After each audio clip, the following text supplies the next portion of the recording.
Il-Gvern ħabbar pjan ta' mobilità attiva aktar sigura madwar Malta. Dan ħabbar f'konferenza tal-aħbarijiet bit-tema Inwettqu flimkien li kienet indirizzata mill-Ministru għat-Trasport, l-Infrastruttura u l-Proġetti Kapitali Aron Farrugia u mill-Kap Eżekuttiv tal-Infrastructure Malta Ivan Falzon.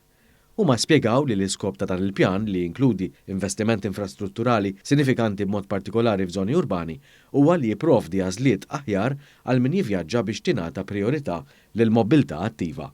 Dan il-pjan jinkludi fih rotot ġodda li mhux biss se jaqdu l-postijiet, iżda se joffru wkoll il-possibilità li jintażlu modi differenti ta' trasport. L-ewwel fażi ta' dan il-pjan se tiffoka fuq il-konnessjonijiet bejn Samezon, il-Belt Valletta u s-Sea Terminal tal-passiġġieri li b'kollox ikopru tul ta' 3 kilometri.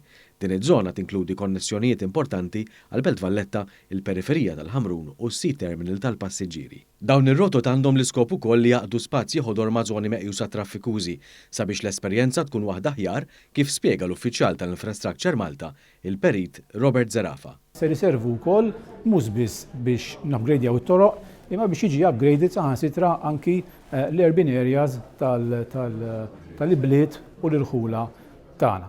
Fl-aħħar mill-aħħar ukoll se nkunu qed naraw permezz ta' diversi diskussjonijiet li se jkollna ma' stakeholders varji kif dawn ir-rotot ukoll se jkunu integrati aħjar ma' mezzi ta' trasport oħrajn.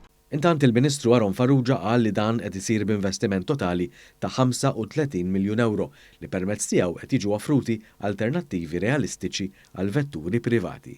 Nidejna dan il-pjan illi huwa pjan mifrux fuq 5 snin ta' Active Mobility, ġifieri pjan konkret issa li bejn twettaq fil-ġimgħat li ġejjin li permezz tiegħu ħajkonna rotot ġodda ta' nies li jridu jew jistgħu jimxu, jiġru jew nkella jużaw ir-rota biex jimxu minn post tal ieħor jew għax-xogħol jew nkella bħala leġer ukoll.